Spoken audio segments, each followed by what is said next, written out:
Well, I am so happy and so honored to be introducing our keynote speaker this evening. Michelle Cook is from the One Who Walks Around You clan and the Close to the Water Edge clan, and is an enrolled member of the Dine Nation. She recently served as commissioner on the Navajo Human Rights Commission and received her Juris Doctorate from the University of New Mexico School of Law with a certificate in federal Indian law.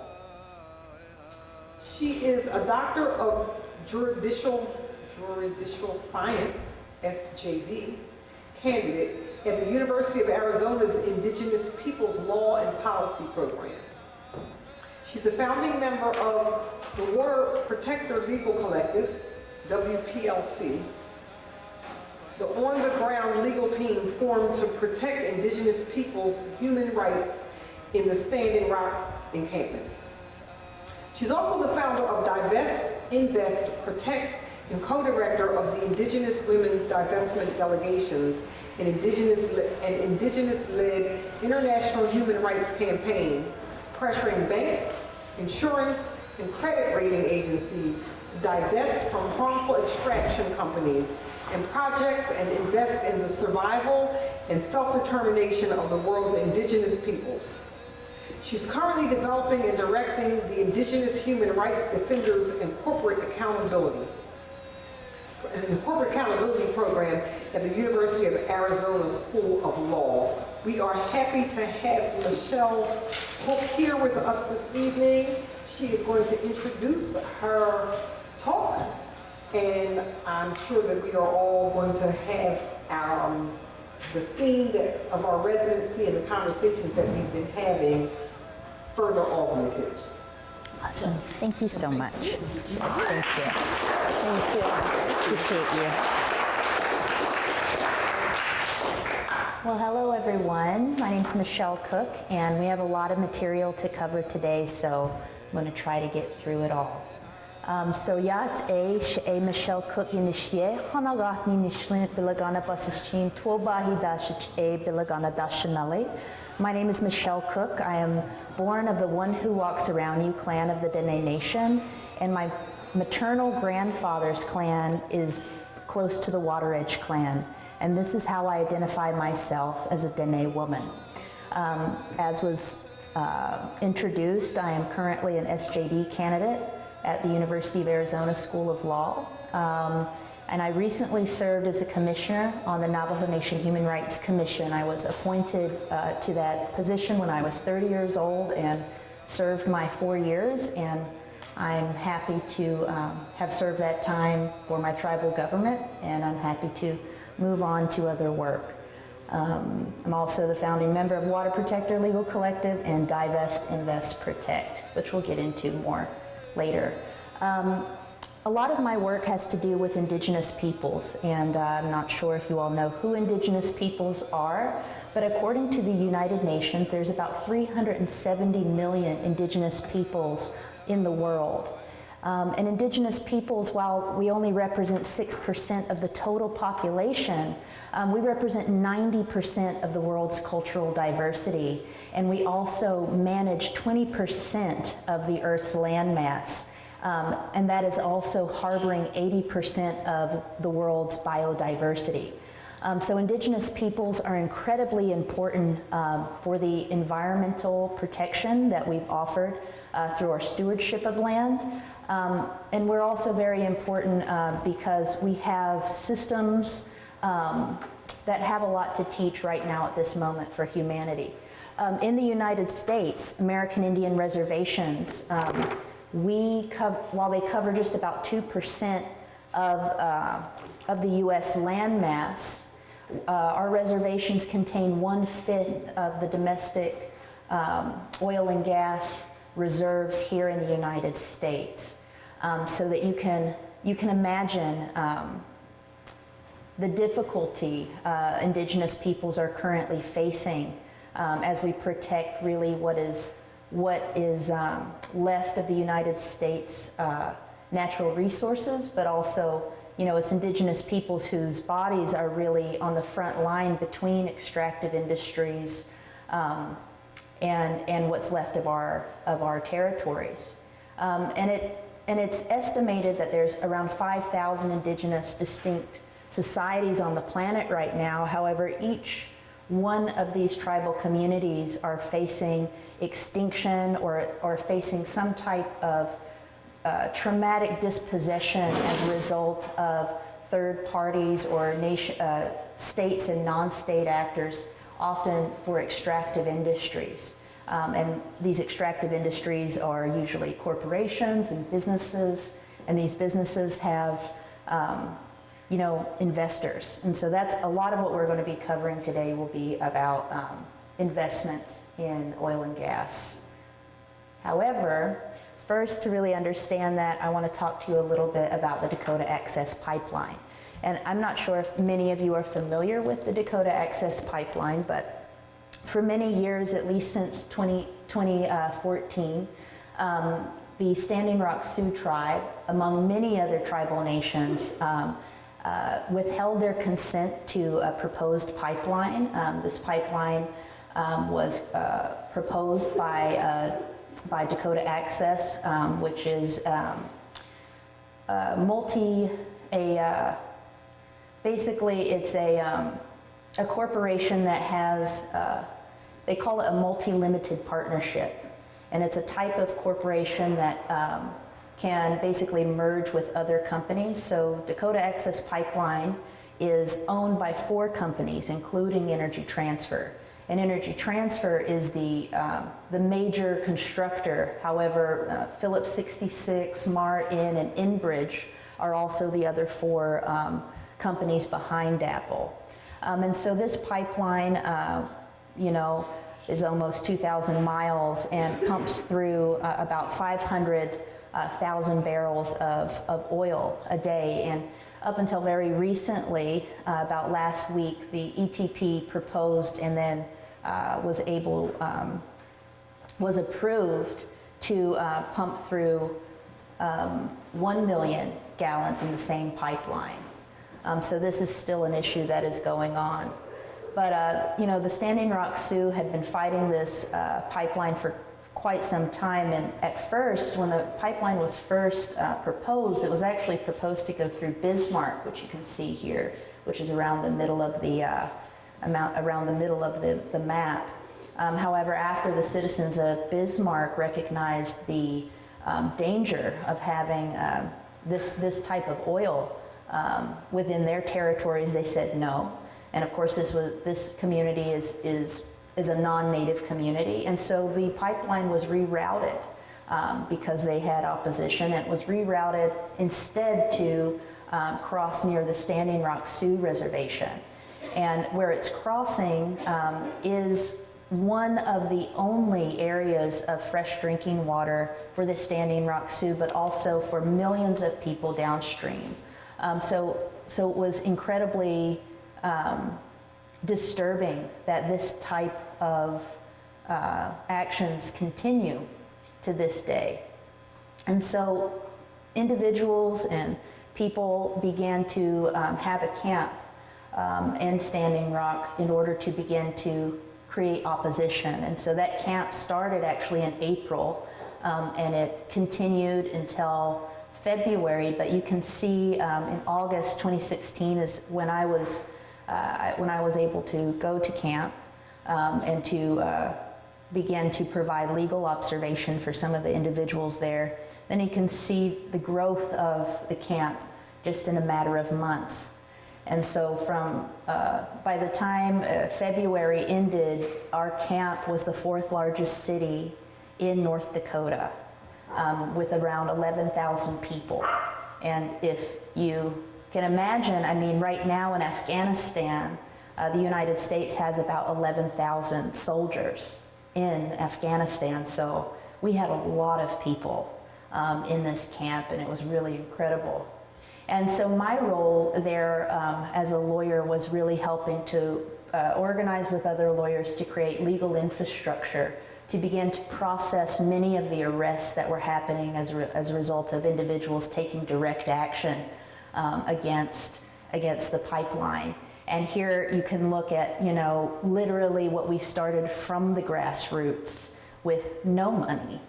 We were able to paint our own signs at the beginning. We were able to set up in very, very harsh conditions on the prairie with very limited resources. However, we kept going, and we were able to be quite successful. And as the months continued, we moved from our tables to this tent that we were donated by the Veterans for Peace. And that was the home of the Water Protector Legal Collective for many months as we worked together to provide criminal defense and coordination of hundreds of lawyers who had to come into the state of North Dakota to process many of these cases.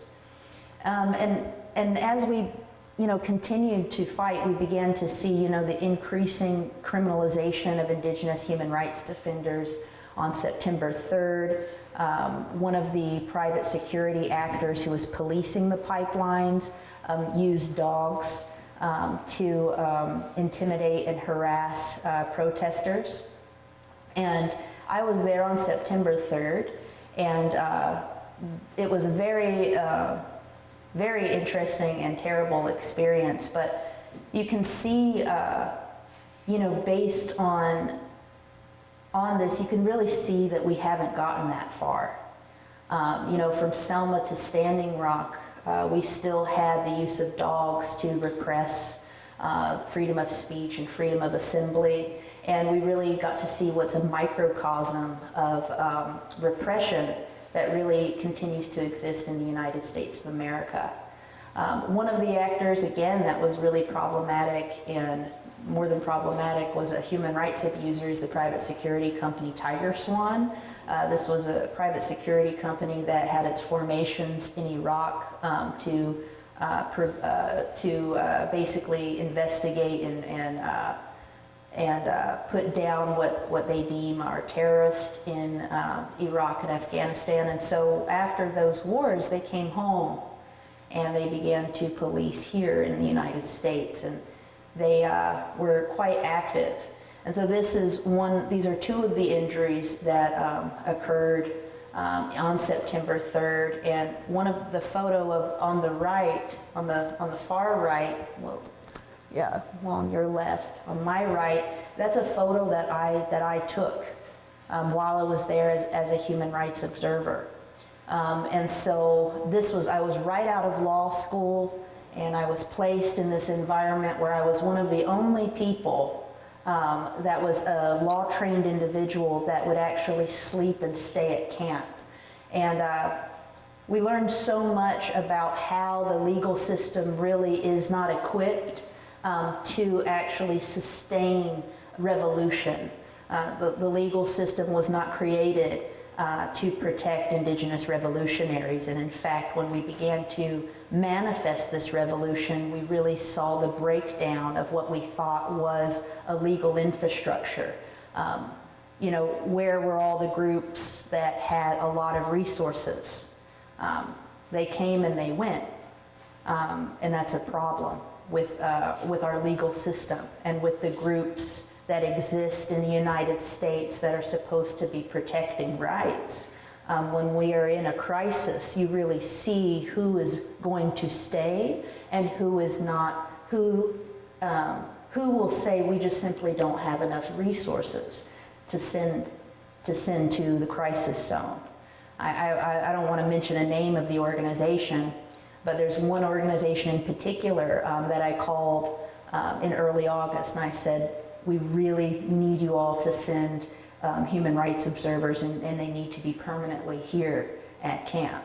And this organization that has millions and millions of dollars is a global organization that even has human rights in its name, told me, well, we don't have the capacity. We don't have enough resources to send someone there.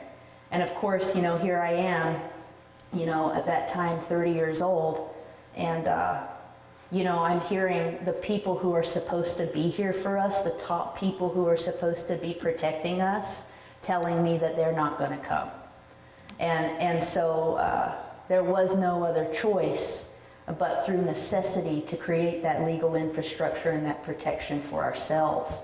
And I think in any crisis that we face, whether it's a natural disaster or whether it's a conflict like this, it really is our communities, it really is our people who are going to be taking care of ourselves. And so I think that this was a very important lesson for me to learn, because as I continue to want to protect Indian people, I know now who I can rely on and who I will not rely on. And really, I believe, we are the people who we have to rely on to protect ourselves, not the institutions or the NGOs or the nonprofit industrial complex, because they were not the ones who were there and they were not the ones who stayed. So I think that's incredibly important. And so, the militarization continued, and it continued to escalate, and we can continue to see this is a private security actor chasing one of our warriors on horseback, and I'm happy to say that this individual was caught. But you can just see the spirit of human freedom that is inside of our people, that really is inside of all people. And I think that despite all of the hardship and all of the conflict and the brutality that we saw, what we also saw was the ascendance of indigenous people's spirit to lead not only the United States, but really the world in a resistance to say, no, we will not be subjugated and we will not take this lying down. We will fight, as we've always fought as indigenous peoples, for our survival. And so seeing images like that of my brother with his resiliency, with his fist in the air, on the plains, protecting his people with his spirit so free, that is, to me, this image. It is the spirit of our people. And it is infatigable, it is indestructible, because it is sourced in the eternal. It is sourced in something that is eternal. And it's the power beyond this world. And the violence increased. We had individuals come into the camp with guns, wielding guns. We also had psychological impacts. The individuals who were policing this did use military tactics that have been used elsewhere. And so, in one of these photos, you have a photo of Guantanamo Bay detainees. In the other photo, you have what has now been a scrubbed post by the Morton County Sheriff Department, showing the detention of one of our young people masked with a spit mask over their face. And so this was, of course, has been scrubbed from the Morton County Police website, but we were very lucky to be able to get a lot of that before they tried to cover their tracks. And so this was, again, purposeful, not only trying to hurt you physically, but also trying to psychologically break the spirit of the people. And that is one of the implements of war. And so this is one of the books that I was able to write in. I wrote, "From the Pequot War to Wounded Knee to Sand Creek, the Indian wars in the United States of America continue. The near year-long occupation and continued struggle by indigenous peoples and their allies against the Dakota Access Pipeline and its lead company, ETP, highlighted for Americans and the world community the 21st century power of indigenous-led movements. The world also witnessed the reprehensible state violence and repression they face when exercising their basic human rights to self-determination over the lands that they traditionally occupy. While perhaps shocking for some, sadly the tragedy is that the violence that occurred at Standing Rock is not a rare, unique, or exceptional case. It is a microcosmic reoccurrence of the same patterns of dishonorable history, colonization, and oppression, presently reconstituted, recycled, and repeated in the lives of Indian people and indigenous peoples throughout the world."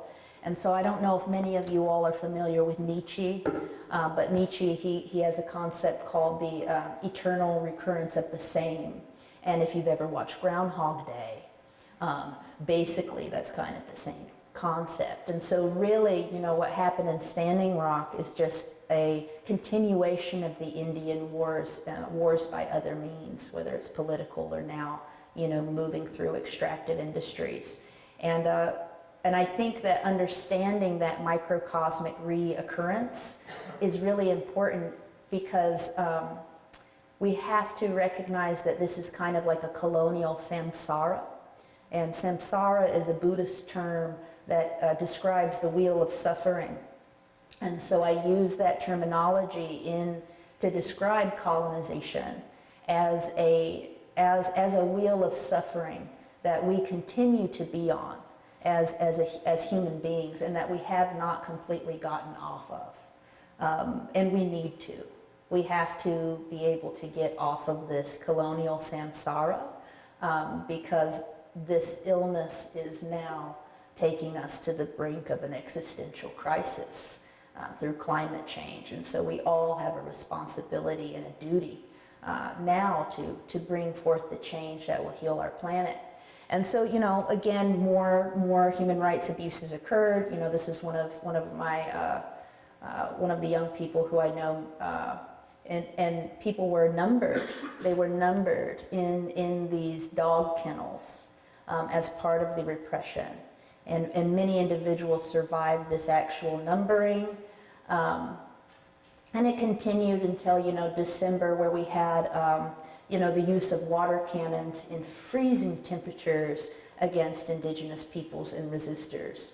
And of course, injuries continued. These are two Navajo individuals who were both blinded as a result of these so-called non-lethal weapons. And again, now we're really seeing more blindings in Chile. We're seeing more blindings in Syria, in Palestine. And so this is also something that we really have to challenge and divest, is the use of these so-called non-lethal weapons, because they are permanently disfiguring and disabling individuals who are in resistance all over the world. And this is also Sophia Wolanski. Her arm was almost amputated as a result of the use of weapons in Standing Rock. And here, one of the very last photos here. This is one of the last action, the last child's camp, and you can see our teepees on the hill, and you can see the directed energy weapon, and all of those police behind that directed energy weapon. And I don't know if you know what a directed energy weapon is, but a directed energy weapon is one of the many implements of war that is being employed to repress human people all over the world. And it's very interesting. The individual who created this directed energy weapon, he calls it the voice of God.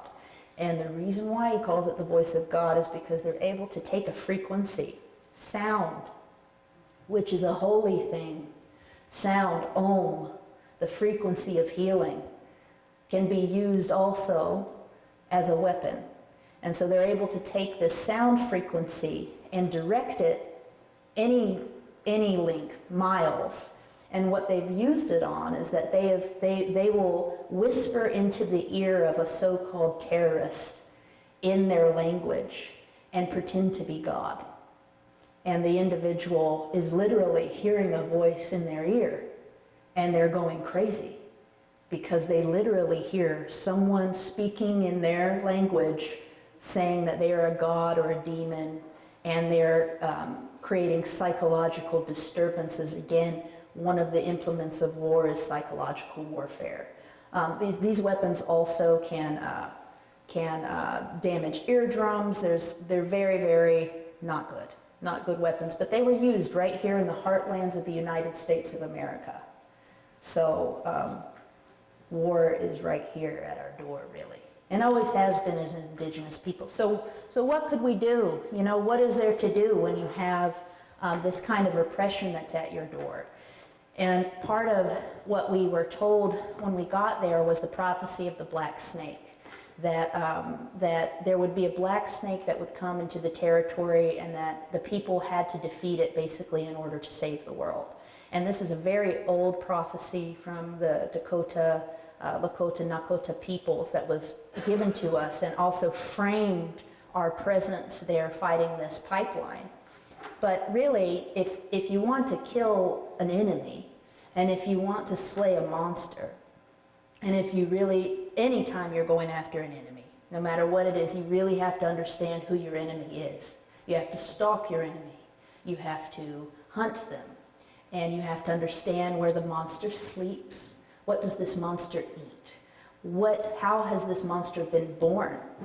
Right? And so those are really the questions that I think that we needed to ask about this pipeline in order to really cut off its head and throw that head into the ocean so it will never be seen again.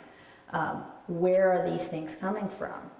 And so I, along with many other people, and Hugh McMillan, who was a mathematician, he helped to create this now iconic graph that came out in around September.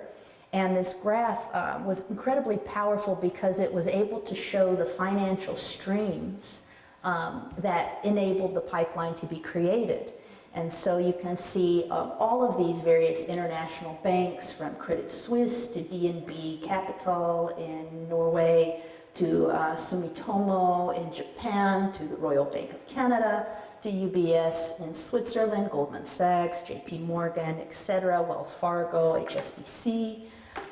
We really got to understand that this harm was not random. That in fact the harm that was occurring was absolutely systematic.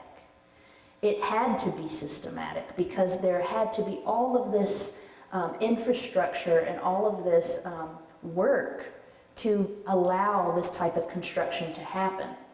And so to me, when we talk about, genocide, or we talk about oppression, we talk about the systematic aspects of that, the institutional aspects of oppression.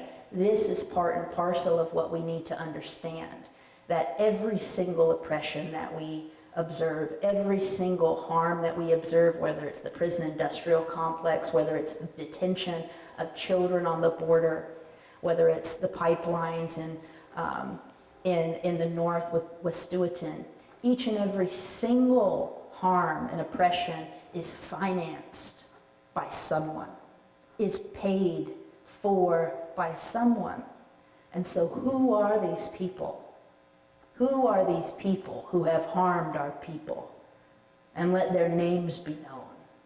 And let's go see them so that they don't have the luxury of being hidden anymore. And so that's what we started to do with the divestment movement. And what I began to really want to do is to say, all right, well, I want to see who you are. I need to see who you are to be able to heal from this. Because I want everyone who was responsible for this to pay and to know what they did. None of these people should escape what they did, just like the Nazis in Germany.